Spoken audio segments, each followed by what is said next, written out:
we advise deals with some heavy topics and subjects, such as mental health, suicide, sexual assault, and more.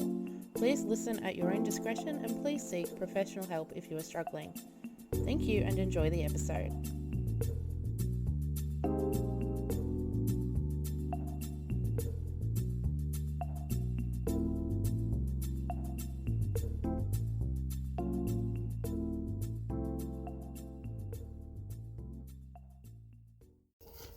Hey guys, back again.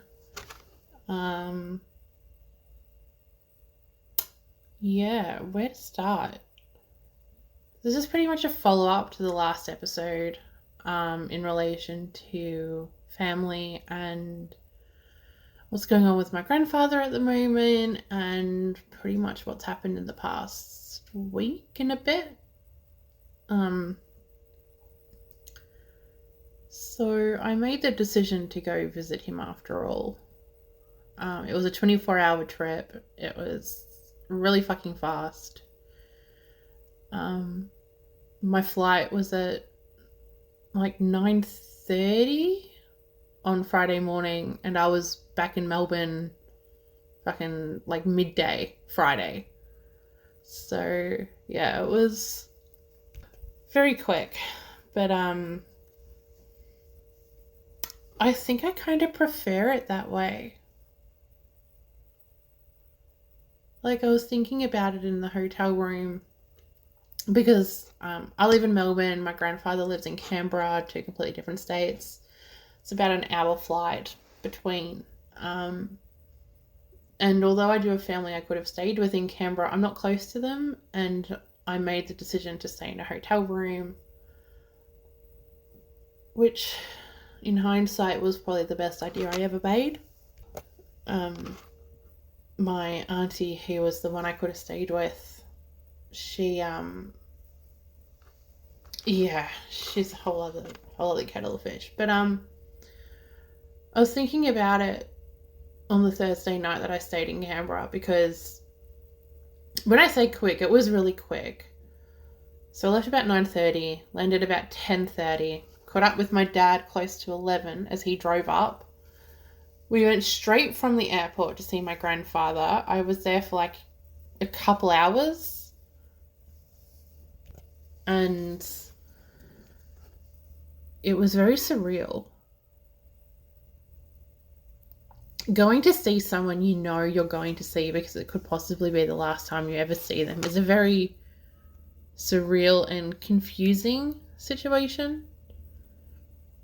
It's not like you walk in and just like, hey, how are you going? What's going on? Like, what do you talk about?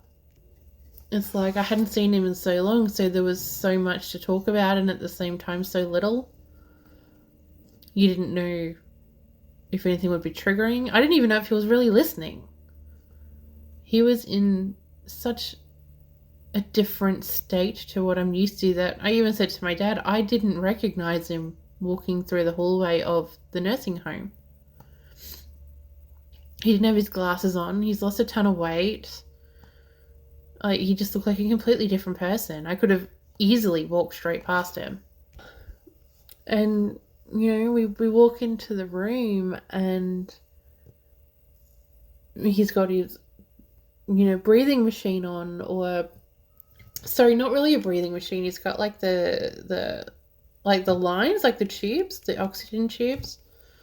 And he's sitting in this chair in this room. And don't get me wrong, the nursing home looked lovely. Everyone there was nice for what it is. But when you take a step back and you look at it from the outside looking in, it's sort of like, this is the room you come to die in. And that's literally what's happening. It was just really strange.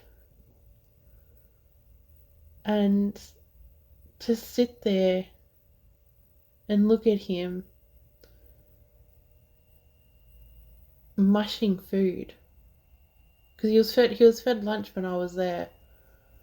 And they gave him a toasted cheese sandwich, and it was literally like he has teeth, but he was eating like he didn't. It was just mushing the food. And then my grandfather's always been very to the point and very blunt. He doesn't give a shit what anyone thinks of him. So he just flat out say, I'm in pain, or I'm over it, or be very honest, which on one hand is a good thing. You don't want him to fake it. You don't want him to put on an act just because we're there, but at the same time, it's really hard to hear. And so, yeah, like, flew up, straight to see him, was there for a few hours, went and saw my auntie for a little bit, and then got dropped off to my hotel room.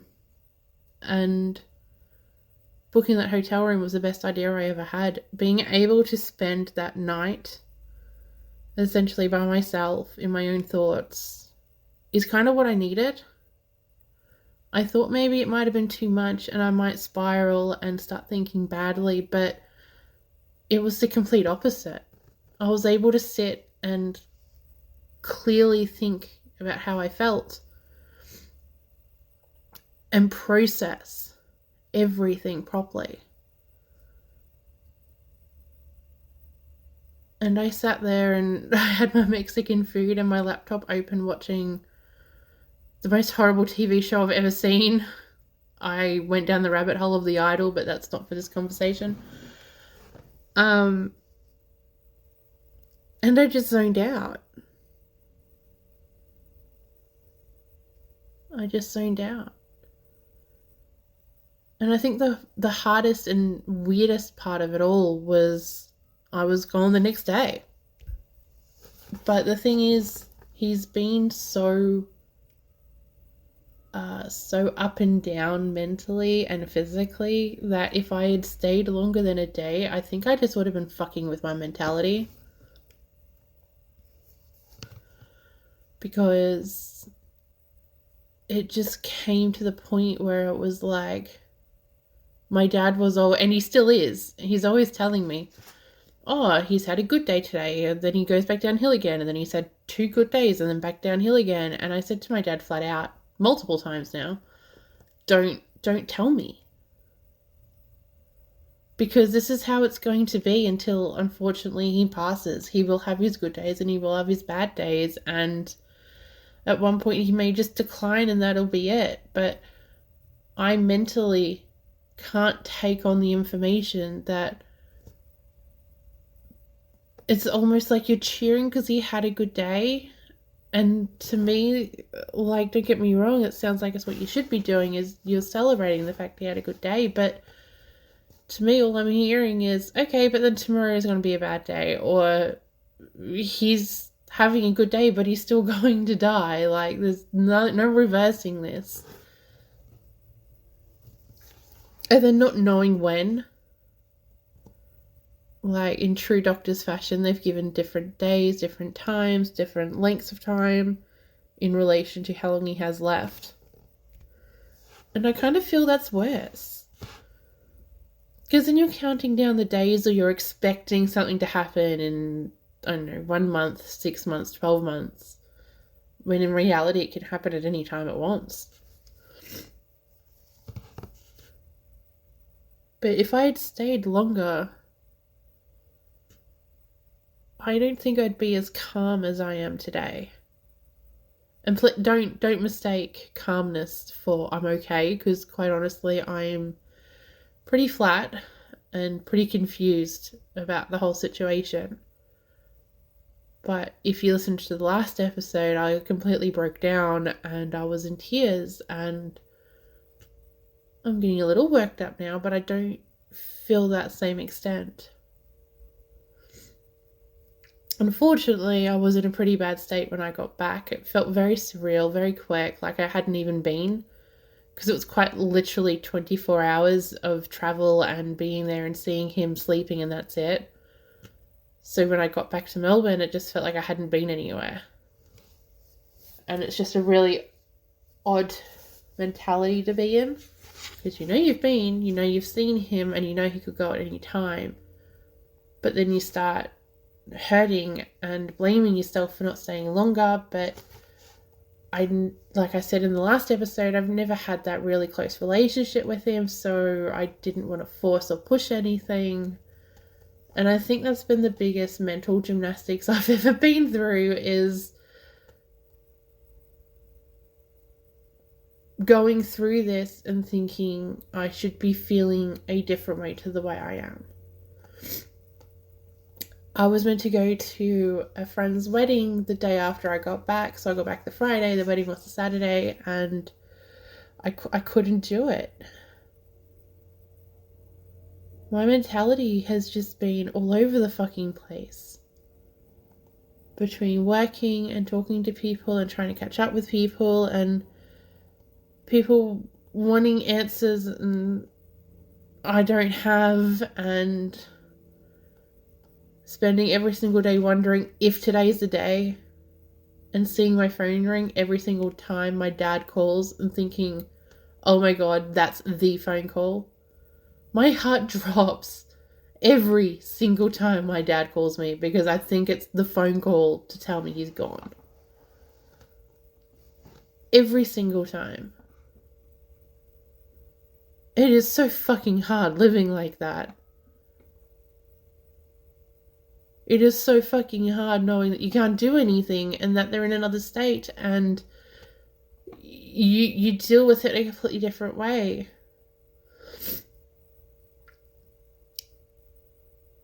I think the bottom line is that although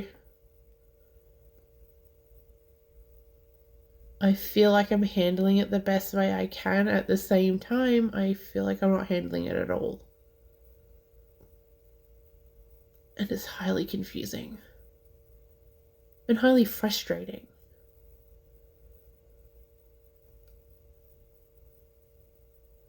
My whole life feels like it's on hold because of this. Because I feel guilty if I agree to do something. My friend messaged me yesterday and asked if I wanted to catch up with them, because we've been trying to catch up for ages, but with all this bullshit we haven't been able to, between she's had stuff going on and then me having stuff going on. And then we agreed on a date, and I was like, yep, that's fine, you know, we're going to do dinner and do what we usually do on this day. And then as soon as the message sent, the second I sent it, my heart sunk. And then I started feeling guilty. I started feeling like, why am I making plans when I know that he's up there dying? Why should I live my life if he can't live his? It's just such an odd feeling. I've never had this before.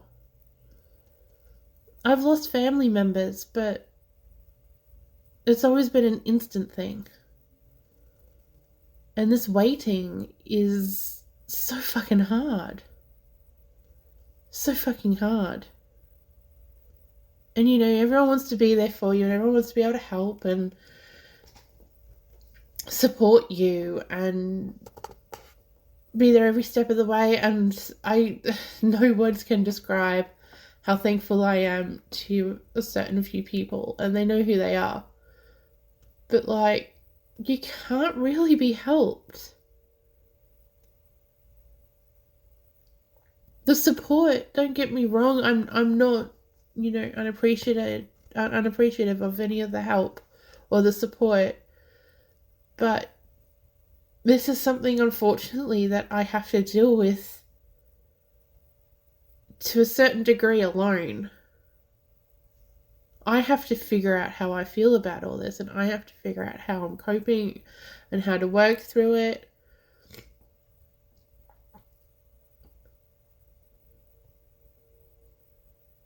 It's just so hard. It's just so very hard. I've dealt with a lot of shit in my day and a lot of shit in my life for a 30-year-old. But fuck me, this takes the cake on a whole different level.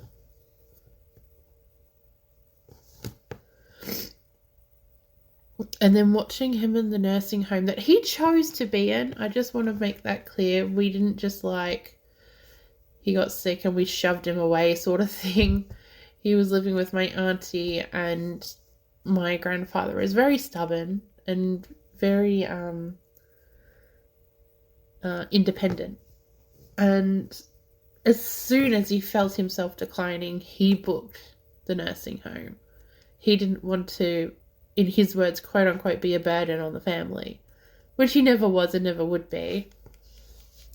But to know that he's just sitting there by himself in a chair with essentially it's a hospital bed. Like, that's what these beds are. Like, they try to dress it up and they try to change it a bit differently, but essentially it's a fucking hard as rock hospital bed that's super uncomfortable to sleep in. And then having palliative care in and out, which, from my understanding, if you're not from Australia or a few other countries, you don't have palliative care. It's known as, it's like a hospice sort of thing. To me, from my understanding, it's like between just hospital and hospice. It's like you're on your way to dying, but you're okay enough to still function, sort of thing. I could have that wrong. It's just what I've been told. So he has, them coming in and out to check on him, and if, the question came up on if it were to happen or if he were to decline, does he go into hospital? And everyone made the decision that no, if he's going to go, he should be at least comfortable, which I agree with. Don't get me wrong. I don't think he should be in hospital either. A lot of the time, you get shoved in a hospital here and you got 5 other fucking people in the room with you and they've all got different disorders, and one will be screaming in the middle of the night and another one will be tapping the fucking window, and it's the whole thing. But at the same time, it's just really depressing to know that that's the room he's going to go in. This small, essentially just a bedroom with a chair, a TV, and a bed. And that's it. It's just sad. And it just makes you think, like, wow, I don't want to go to a nursing home. I want to have someone there with me as long as I possibly can. Because that just sounds terrifying.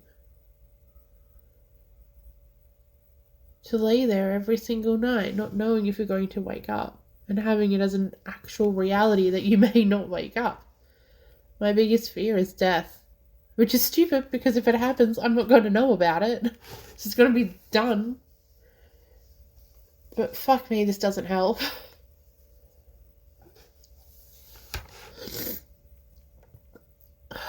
I contemplated even making this episode. I was going to leave it for a while and just not have an episode for a little bit. Just a breather, but honestly, making these episodes just sort of helps dealing with everything, which is a reason why I make them as raw as I do. It's just me spilling my guts, and whoever wants to listen, listen.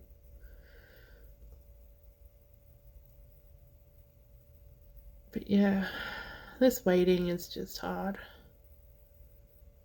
It's just really hard. And it's just made my mental health go so up and down. One minute I'll feel as okay as I can be, the next minute I feel like a piece of shit, and the next minute I'm okay, and the next minute I'm just wanting to lay and not move out of my bed. I don't know. I don't wish this upon anyone. Because it's so hard on us, and I can only imagine how difficult it is for him knowing that it's coming. And wanting it to come. I think that's what took me back the most, is, like, I'm not naive. It makes sense. You're in pain. You're living day by day. You just want it over with. I get that. But, like, to hear it come from his mouth and be like, I'm done. I'm sick of the pain. I'm ready to go. It's heartbreaking.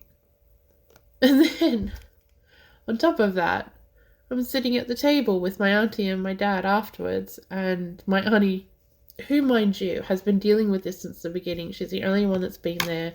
She's the only one in the same state as him. So I get it. But to just flat out say, if he was a dog, I'd put him down.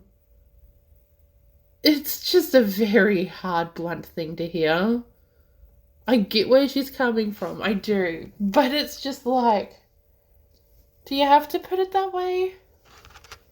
Like, really? That's the verbiage you're going to go with? Okay. And that's sort of what made me happy that I ended up staying in a hotel room, is that was more than enough blunt conversation. I did not need that all night. But this is pretty much the end of the episode. I just needed to get my thoughts out. And also a thank you to anyone who does continue to listen. I've made some great friends through this podcast.